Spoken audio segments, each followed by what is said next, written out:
Enslavers during the antebellum time period often looked to the Bible as a means to justify the system of African slavery. And today that is what we're going to discuss. Now I want to make it clear, I'm not attacking anyone's religion, I'm not attacking the Bible, I'm not taking any particular stance on it. I'm merely trying to show you that slave owners during the early Republic and antebellum period often looked to the Bible in order to justify the system of African slavery that was based on white supremacy. And they even looked to the Bible in order to justify that white supremacist idea.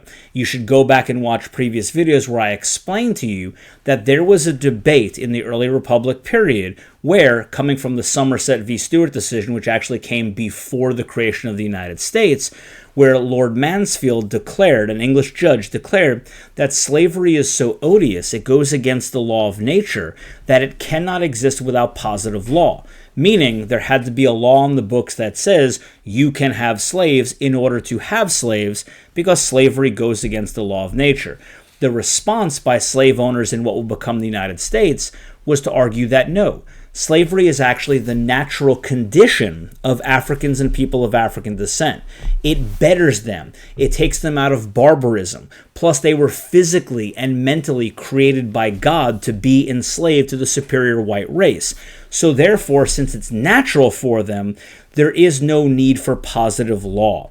And one of the things that they go to pseudoscience, they go to racial pseudoscience. We've discussed that at length in previous videos. But one of the places they go to is the Bible itself. So today, we are again going to look at Thomas R.R. Cobb's An Inquiry into the Law of Negro Slavery. And for those of you who don't know, Thomas R.R. Cobb was a very well-known antebellum Southern jurist. He would come to be known as the James Madison of the Confederacy because of his role in writing the Confederate Constitution. And this work was used by attorneys and judges in the slaveholding states in order to help them reference slave laws, slave codes, previous court decisions, and things like that. He also spent a significant part of the book, the beginning of the book, taking the time to justify slavery and as kind of a counter-argument to all of the abolitionist works that had come out as well during the 1850s. So he wanted to prove that slavery was just and right and the natural condition for people of African descent. So it's a very important work. And he actually writes an entire chapter called Slavery Viewed in Light of Revelation. So that's what we're going to look at today. And again, this is not to attack Christianity or the religion or the Bible, but it is important that we understand that it was used to justify the white supremacist system of African slavery in the United States. So he begins by saying, the law of the Lord is perfect, meaning the Bible is perfect. So if it says something, then it's perfect. There's no error in it. He says this law was not intended for any particular age or people. It is that universal law of God which Christ came not to destroy but to fulfill. When he was asked by the young man, "What shall I do to inherit eternal life?" his reply was, "Keep the commandments." The last of these commandments is, "Thou shalt not covet thy neighbor's house, thou shalt not covet thy neighbor's wife, nor his manservant or his maidservant." The right of property in the manservant and maidservant is not only here plainly recognized, but is protected even from covetousness. So what he's saying is, in the Ten Commandments, what many consider to be the foundation of the Bible, the 10 most important laws or rules from God, slavery is mentioned not only as a property that people are entitled, that people have the right to have, but also that you shouldn't be jealous. That itself is protected. You shouldn't be jealous in another person who owned a multitude of slaves. He then goes on to talk about Abraham, so the patriarch of the monotheistic faiths. He says, God sought for a man in whose seed shall all the nations of the earth be blessed, who should be called the friend of God and the father of all of them that believe. He found him in Abraham, a large slaveholder. And God blessed him. How? By opening his eyes to the sin of slavery? No, but by giving him flocks and herds and silver and gold and men servants and maid servants and camels and asses. So what Thomas Cobb is saying is God picked Abraham, and from Abraham all of the nations would be blessed Jesus Christ would come through this line. And how did he bless Abraham? Did he sit and have a discussion with Abraham and say, slavery is bad, you should let all of these, your slaves go? No, he blessed him by giving him more slaves. So clearly, if God, not only in the Ten Commandments, establishes that the right to own property and persons is just and right and founded by God, you shouldn't even be jealous of that. One commandment is don't be jealous of other people's slaves. But he says, then came Abraham, and he blessed Abraham by giving him more slaves. So if a blessing is to bless someone with having more slaves, then clearly it can't be wrong. He says God not only gave slaves to Abraham as evidence of God's blessing, but he commanded the Jews to make slaves of the heathen round about them. Now, this is what I think is one of the most important points. Because remember, this is coming off of Matt Walsh's History of Slavery video, where he tries to deflect from the horrors of American slavery by pointing to the fact that whites were also enslaved, and no one's arguing that point. But in the United States, whites could not be slaves, except for one exception in Maryland, which I talked about in previous videos, that only existed for around 20 years in the 1600s. Whites could not be slaves, because the argument was that slavery is in line with the law of nature if a superior race enslaves an inferior race. Only then is it just and right, because the inferior race will benefit from being enslaved by a master race that could teach them and guide them and educate them and take them out of barbarism. And of course, if they were physically, according to these racial pseudoscientists, if they were physically created to do manual labor and such, then of course their best condition was to be in the state of slavery. So you couldn't enslave someone on equal footing with you because they wouldn't get anything out of it. That would go against the law of nature. So whites couldn't be slaves. So he also points to the Bible to show that this isn't just man's understanding of the law of nature, it is God's understanding of the law of nature. He says, notice, at the same time God commanded them that if thy brother buy thee waxen poor and be sold unto thee, that thou shalt not compel him to serve as a bondservant, but as a hired servant and a sojourner.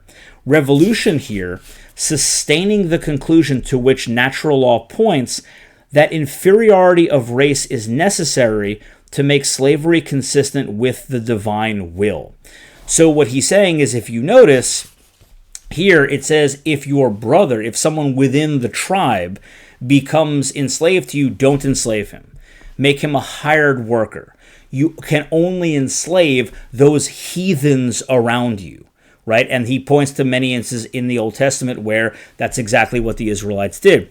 They conquered and enslaved people around them, but they would not enslave their own people, those heathens being below the Israelites. So that's the point he's trying to make, that the Bible even confirms for us our argument that the law of nature says slavery is only just and right if a superior race enslaves an inferior race. And here, the case with the Israelites enslaving those around them, that's exactly what it is. However, if a fellow Israelite were to become your slave, you don't take him as a slave, you take him as a hired hand, as an employee, or something like that. So that's his discussion of the Old Testament.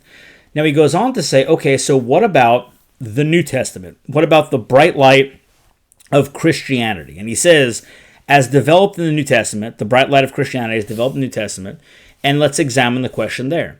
That there is no direct positive prohibition of slavery, nor even an intimation by Christ or his apostles that its principle or practice was in violation of the divine will is ever admitted.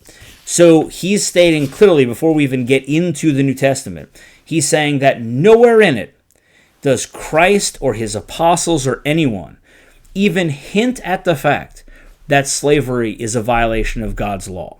So if it was established in the Old Testament, and if the law of the Lord is perfect, as Thomas Cobb points out, and even in the Ten Commandments, it establishes the right to own property in persons as being a thing. And it even makes a commandment that you shall not be jealous in someone's multitude of slaves. And Abraham was picked to be the patriarch of the monotheistic faith, and through him all of the world will be blessed. and he was blessed by God giving him more slaves, by granting him more slaves. And never once did God ever discuss with Abraham the horrors of being a slave owner or why it shouldn't be. And that the Old Testament even justifies that you can enslave inferior peoples, such as God telling the Israelites to enslave the heathens around them, but not to enslave your fellow Israelite. That all of that lays the foundation, but then he goes on to say, but you would argue Christianity. Well, Christianity in the New Testament never at any point says that slavery is wrong or that you shouldn't have slaves. So it doesn't undermine anything that the Old Testament foundation laid down. And he brings up a very interesting point here, because, like I said, these antebellum, these slavocrats really knew how to defend, or went, that's probably the wrong way to put it, they went out of their way to make sure that every I was dotted and T was crossed when it came to the defense of slavery. And he even points out, he goes, I know pretty much someone is going to come to me and say, well, what about, that golden rule of do unto others as you would have them do unto you? And watch how he's going to take this and use this to justify the idea that white supremacy allows Africans to be enslaved to whites. And again, the whole foundation for the system. He says, let's examine it. The analysis of the rule is, we should act towards others not as they would act towards us, not as the law of the land allows us to act, but as we would have them to act towards us were our respective situations reversed. How would we have them to act towards us in all cases? According to our whims and childish desires? If so, we must give free scope to the crude wishes of our children. We must release the condemned convict. For thus it is that which we would have them act towards us were our situations reversed. So he says, first, let's define clearly what this rule actually means. It's not do unto others, as we would want them to do unto us necessarily, because if I'm a prisoner and you're the guard, right, I want you to let me free. If our roles were reversed, of course, you would also want to be free, so you should do to me, you should let me free. You should do that you would also want if you were in my situation. But he says that's not correct, right? We don't do that with children. I have 3 children. Right, 3 daughters. And if one of them comes and says, I want something, well, if I was in her situation, I'd probably want 2. But what is actually in her best interest? Is that really what this golden rule is about? Do unto others as you would have them do unto you? Is that really what it means? And he says, no, such is not the rule.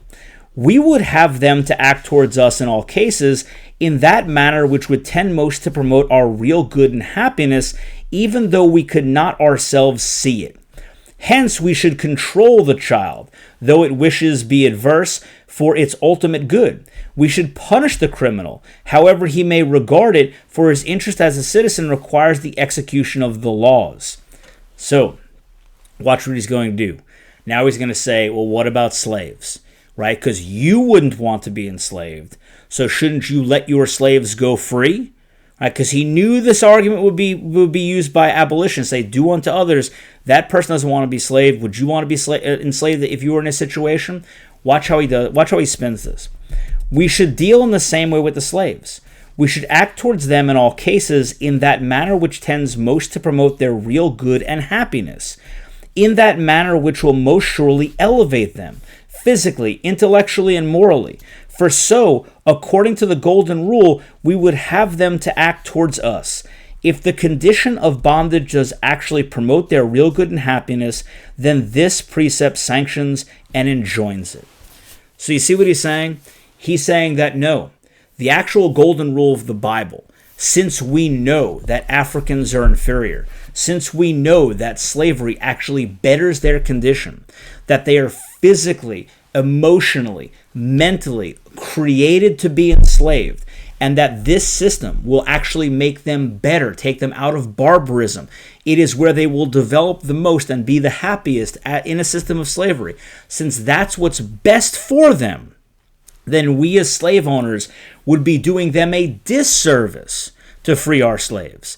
It is in slavery where they will receive the most benefit and most good. Therefore, do unto others as you would have them do unto you, if and only if it promotes their happiness and well-being. And since the happiness and well-being of the African is best promoted in slavery to whites, then that is where they belong, and that's actually us carrying out the golden rule.